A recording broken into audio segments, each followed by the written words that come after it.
illegal immigration or foreign terrorist organizations or otherwise law-breaking activities. So this executive order will direct your Department of Education and Department of the Treasury to basically bring about modifications to the public service loan forgiveness program in order to ensure that people who are engaged in these sorts of activities can't benefit from a program that's really not intended to support those sorts of things. And what are the consequences if they are not good? The consequences would be that they wouldn't get forgiveness of their student loans as they would be eligible for if they were working for the government or a normal nonprofit that's not violating the law. All right. Any questions on that? Anybody have any questions? So we'll talk about the manufacturing turnaround, and it's been very early, but it's pretty significant. The numbers were much better, as you know, than projected by the media, and a little surprising actually how strong, how fast, because we have many companies are moving into our country. As you probably know, it's a statistic that everyone talks about, but nobody seems to have done much about. Since the beginning of NAFTA, there's been 90,000 plants and factories closed in this country. Think of that. 90,000 plants and factories have been closed in this country. Many of them have been car manufacturing plants. And that's a terrible statistic, and we'll be turning that around. You're going to see it already. We already have numerous that are being built or starting to be built, and numerous that were being built in other countries, and they stopped, and they're coming here now because of the tariffs. And that's a big deal. That's what you want to hear.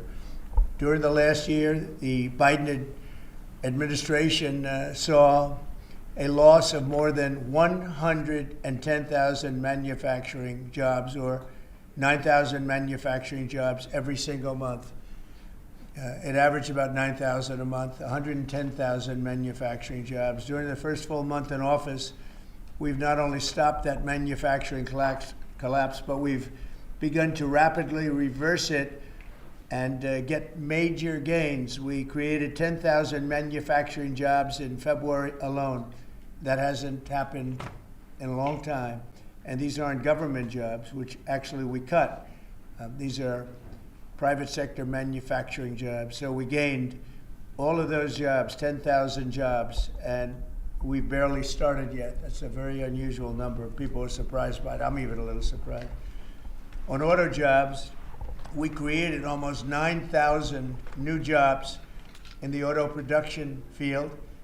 And the reason for that is largely they think things are happening, so they're already geared up. In some cases, they had rooms in their plants, or they had empty plants that they were able to put into use quickly because they see because of the tariffs, they don't want to be dealing with other places, and they don't want to go back and forth and around and through the borders and across Mexico border and Canada border and all of, they want to have the jobs in one location.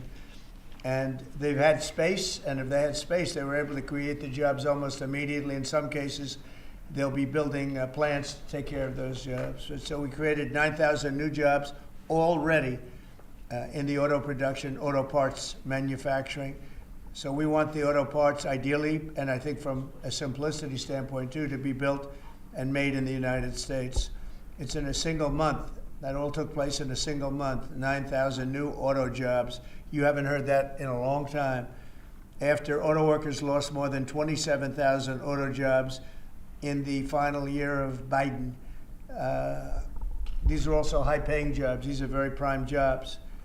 The ISM Manufacturing Survey and the S&P Manufacturing Survey have also confirmed that our administration is presiding over a brand new domestic manufacturing boom after major collapse under Biden. It was a collapse.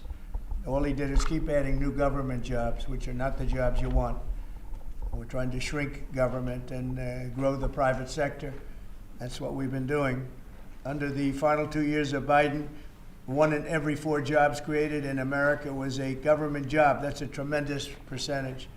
But under the first full month of President Trump, which we haven't even gotten started yet, an incredible 93% of all job gains were in the private sector. So that statistic just came out.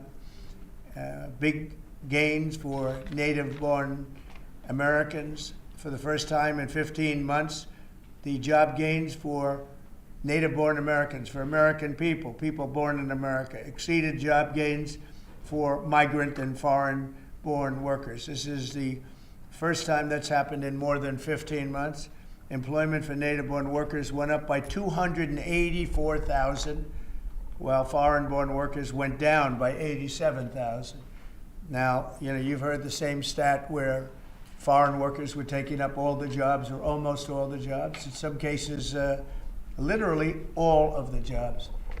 And now it's 284,000 native-born jobs here, people born in our country, 284,000, while foreign-born workers went down by 87,000. First time that's happened in a long time. So these are incredible numbers, and they're very early. I mean, we're here for 5 weeks, but we have been talking about it since the big win in November 5th. So a lot of these people, they listen to us speak and they say, well, I'm going to gear up, and they're gearing up. And so they've been gearing up. They've had a little time. It's not just 5 weeks. It's 5 weeks plus a few months. And they put it into effect pretty quickly. They have confidence that what I'm saying is going to happen. So with that, I'd like to ask a highly respected gentleman, Kevin Hassett. He's been with us for a long time, and he's been right about a lot. We had the greatest economy in history in the first term, and Kevin was a big part of it. So Kevin, could you maybe give it a little description, please? Yeah, thank you very much, Mr. Trump. I think that the three things that you emphasized during the campaign is that you wanted to create domestic, high-paying manufacturing jobs, that you wanted to end wasteful government spending and reduce the unproductive government workers, and in fact unleash them into the private economy where they could be more productive, and to create jobs for Americans. A lot of people said that if you deported illegals, that employment would go down because no Americans would take those jobs. And if you look, 280,000 American-born folks were hired, manufacturing jobs are going up, and this is just out of the expectation of your future policies, really, sir. It's in April when your Reciprocal Trade Act is expected to happen. The tax cuts haven't passed yet. And so people are clearly expecting the golden age. And if you want to forecast the future numbers, everybody, just keep in mind that President Trump has already gotten us $1.7 trillion in commitments of new factories. And those haven't even happened yet. Those aren't even in the numbers. And so I expect this is going to be a glimpse of a golden age to come, sir. Thank you very much. One other thing, Canada, we find that they're charging us over 200% for dairy products. You know about that. And when I left, we had that well taken care of, but under Biden, they just kept raising it. Very difficult to deal with, the Canadian representatives. 250% for dairy products, tariff. So where do you hear that? You don't hear that. They have a tremendously high tariff. Give you the exact numbers in a little while coming out, on lumber. So they sell us lumber. They have a tremendous tariff. They make it impossible for us to sell lumber or dairy products into Canada, but our numbers are a tiny fraction of that, almost non-existent. And what we're doing is freeing up our forests from the environmental nonsense that they put on them, where you can't cut down a tree. And we have to cut down trees in order to build the firewalls. And those trees are sold, but we're freeing it up on an emergency basis because Canada has been ripping us off for years on tariffs for lumber and for dairy products.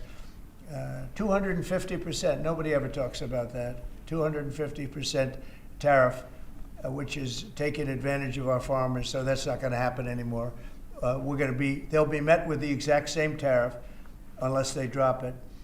And that's what reciprocal means. And we may do it as early as today, or we'll wait till Monday or Tuesday. But that's what we're going to do. We're going to charge the same thing. It's not fair. Never has been fair. And they've treated our farmers badly. Look, our country's been ripped off by everybody, and that stops now.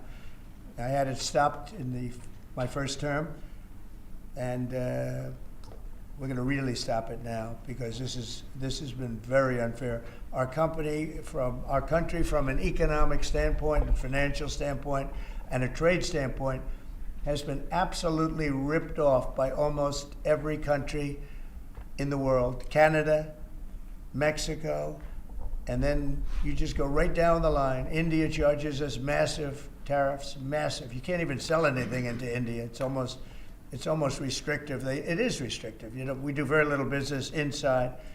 They've agreed, by the way, they want to cut their tariffs way down now because somebody's finally exposing them for what they've done. And same thing with China, same thing with a lot of other countries. And the EU has been a terrible abuser of this country. I mean, the EU was formulated in order to take advantage of the United States, and they have taken it, but they're not taking advantage when I'm in charge. So sometimes you'll hear some negative things. It's always from outside countries. America will be very strong. And, you know, if I'm a foreign country, they're going to do fine. But they can't do like they used to do because we're going to bring back our business into this country. We need it from a job standpoint. We need it from even just a psychological standpoint. Think of it, 90,000 factories are gone since the beginning of NAFTA. So we're not going to have that, and we're going to see them build it back. Now we've already had 5 major automobile companies. First time you've heard this in a long time, since my first term actually, where we were really rocking and rolling, and then Biden came in and he stopped everything. Like such a stupid thing to do, not even a believable thing. But we have many auto plants now coming in. We have big chip plants. We have the biggest chip company in the world, most powerful, probably one of the most powerful companies in the world. Wouldn't you say, Kevin? And he's coming in and they're building one of the largest chip plants in the world. That'll be done in Arizona, mostly in Arizona. And that'll give us a big percentage. That one plant will give us a big percentage of the chip market, something we have very little of. You know, we used to have Intel, and Intel was run by a man named Andy Grove. And Andy Grove was a tough, smart guy. I used to read about him when I was a young man, and he did an incredible job. He really dominated the chip business. And then he died, and I guess they had a series of people that didn't know what the hell they were doing, and we gradually lost the chip business, and now it's almost exclusively in Taiwan.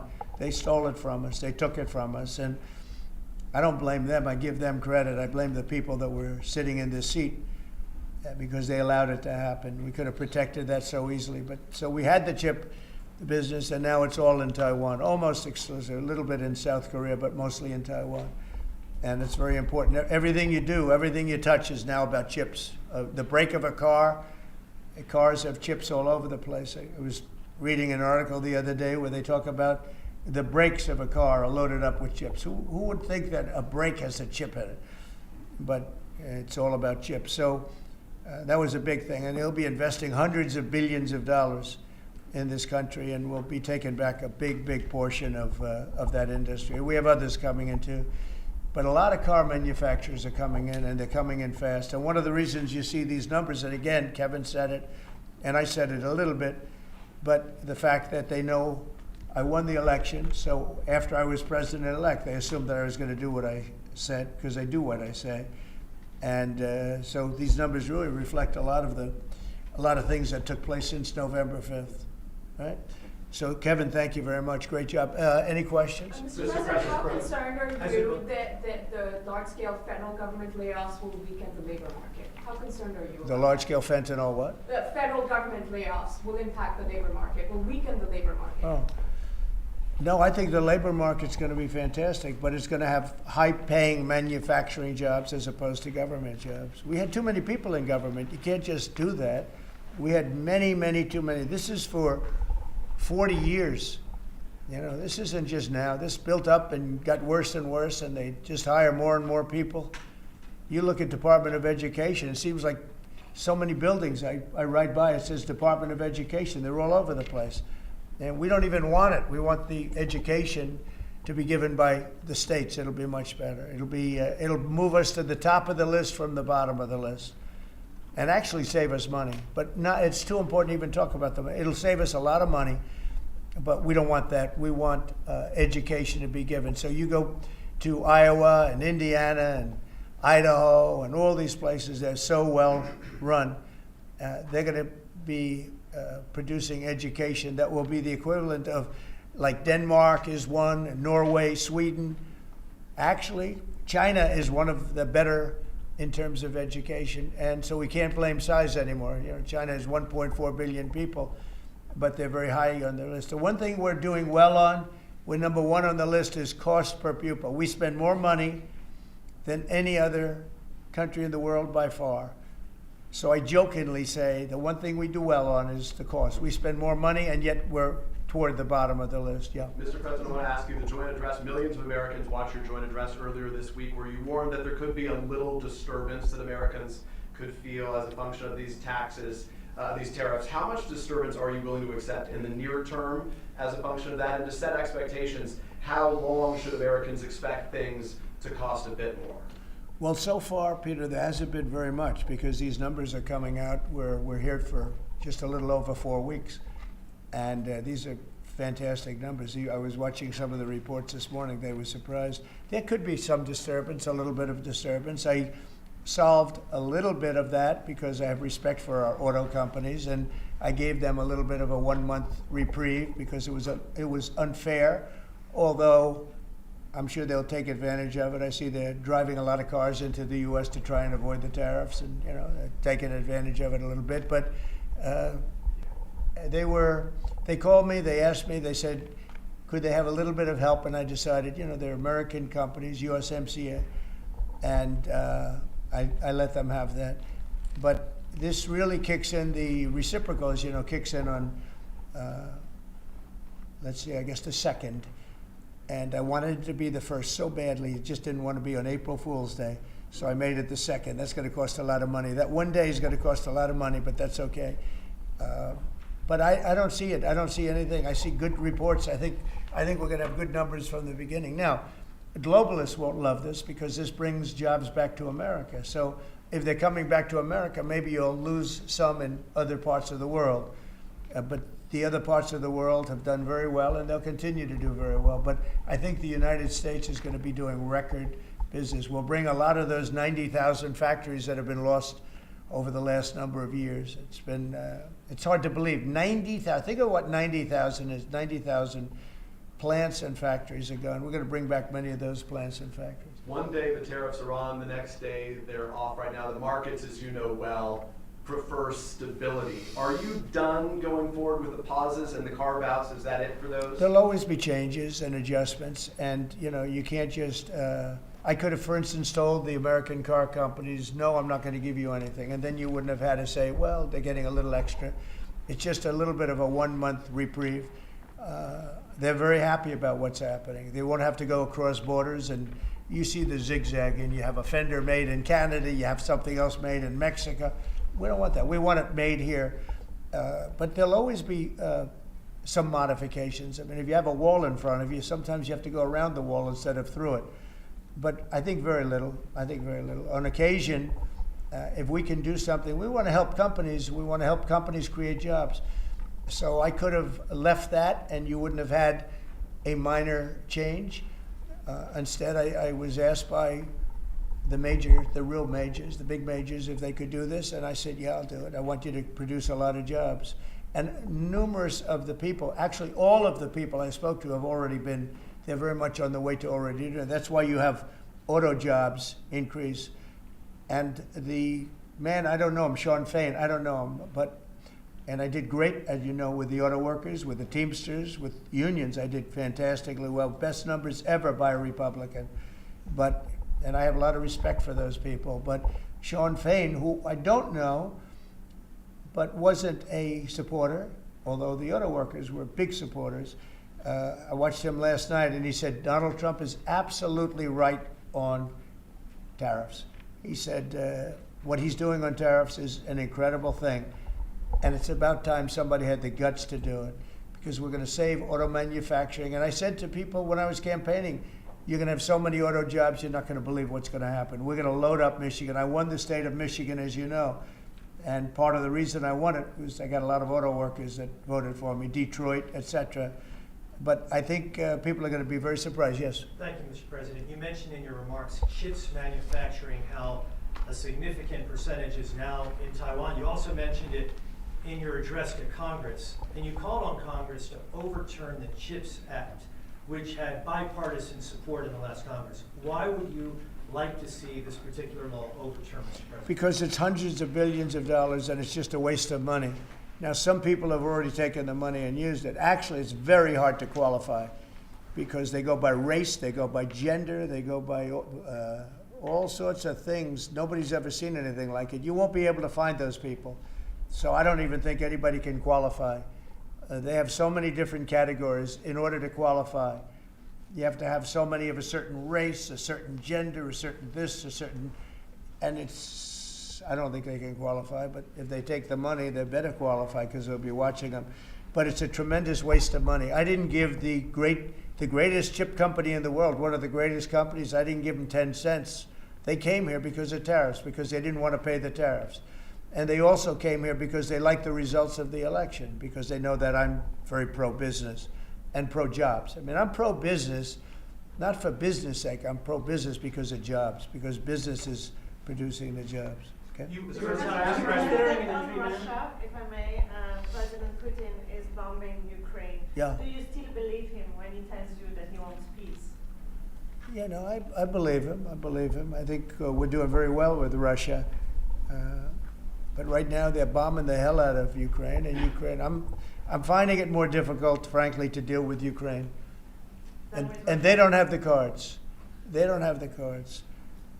As you know, we're meeting in Saudi Arabia on sometime next week, early. And we're talking, I find that in terms of getting a final settlement, it may be easier dealing with Russia, which is surprising because they have all the cards. I mean, they're bombing the hell out of them right now. And I put a statement in, a very strong statement. Can't do that. You can't do that. Mr. President. We're trying to help them.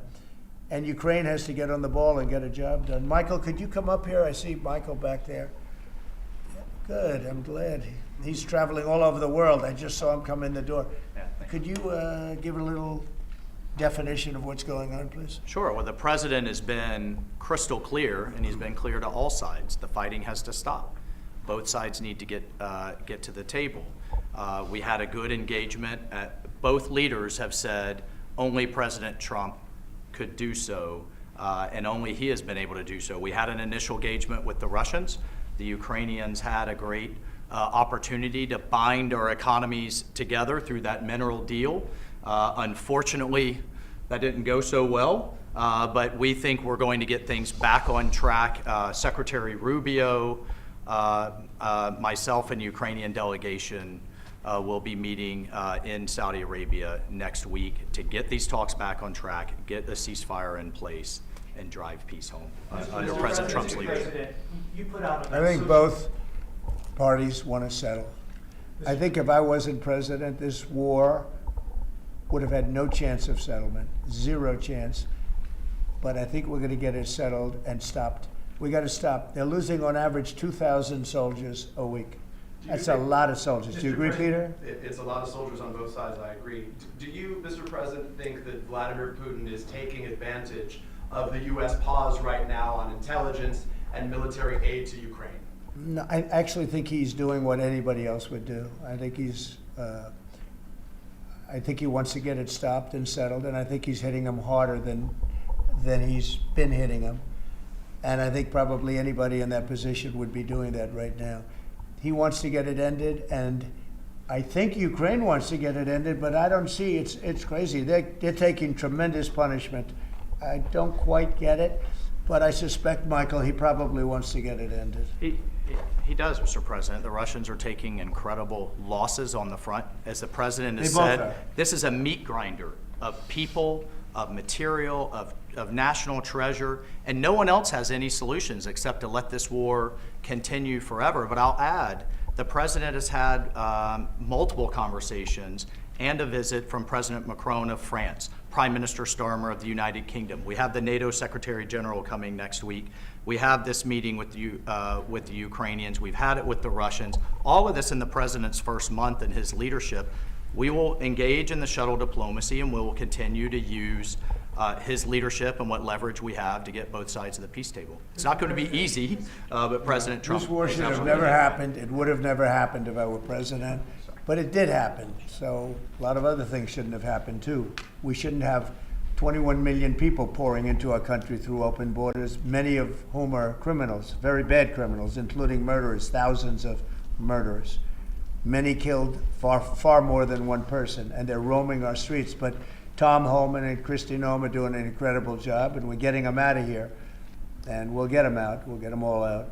But all these things shouldn't have happened. We shouldn't have inflation. We shouldn't have had this horrible inflation where the prices have gone up. Look at eggs.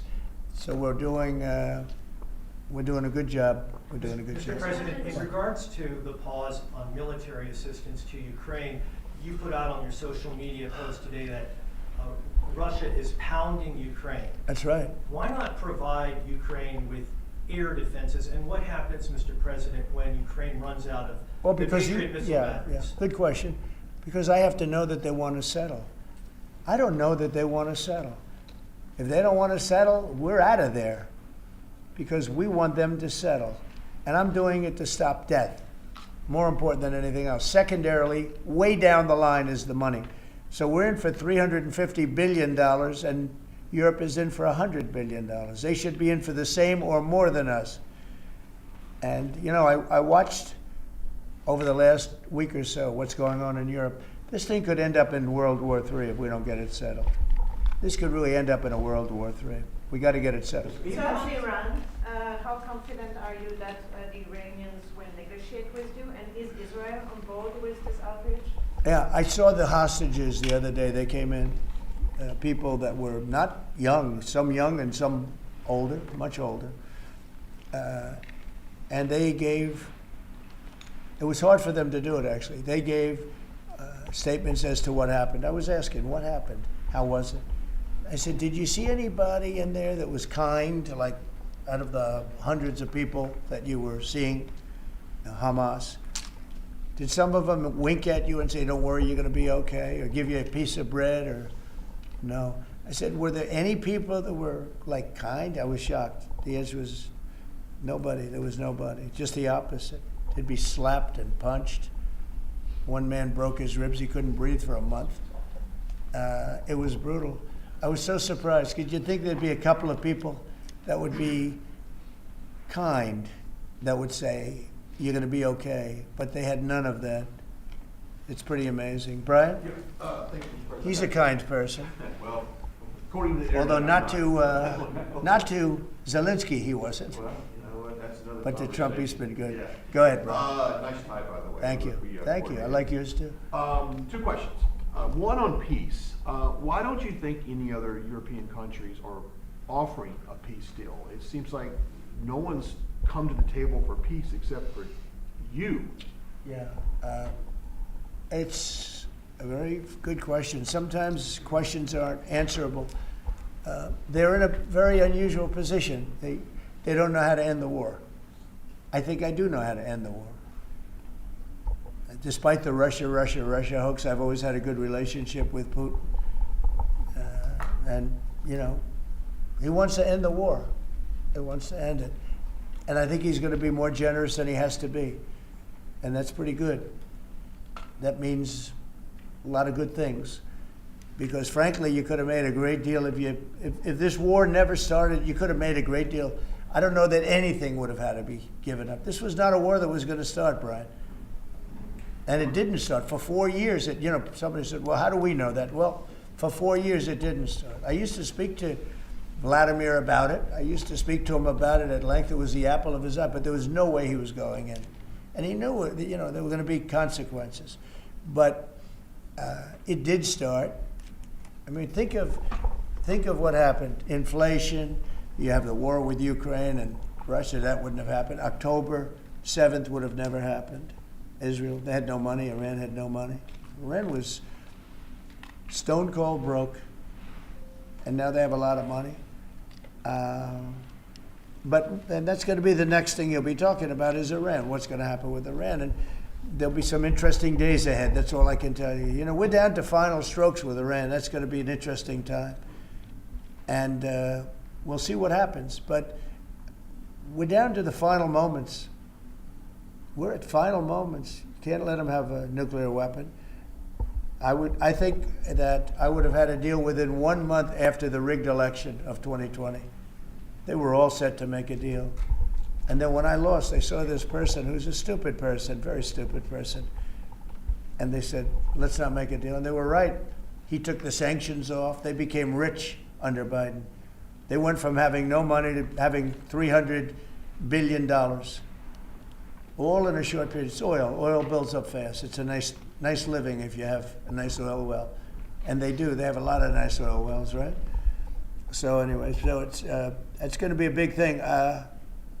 It's an interesting time in the history of the world, but we have a situation with Iran that something's going to happen very soon, very, very soon. You'll be talking about that pretty soon, I guess, and hopefully we can have a peace deal. You know, I'm not speaking out of strength or weakness. I'm just saying I'd rather see a peace deal than the other, but the other will solve the problem. Mr. President, your allies are calling on you to pardon Derek Chauvin. Are you considering pardoning Derek Chauvin? No, I haven't even heard about it. No, Mr. President, on peace. I haven't heard that.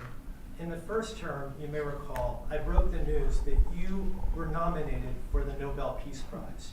And the reason for that was the work that you led on the Abraham Accords.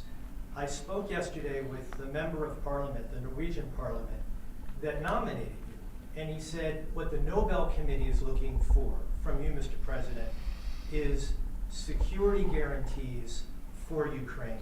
Is that a possibility, Mr. President? So before I even think about that, I want to settle the war, get it finished. Because if I'm not here, nobody's going to settle it. And President Macron has said that, and everybody said that, the prime ministers and presidents. We're pushing very hard. That's all I'm thinking about now. As far as the question about security later, that's the easy part.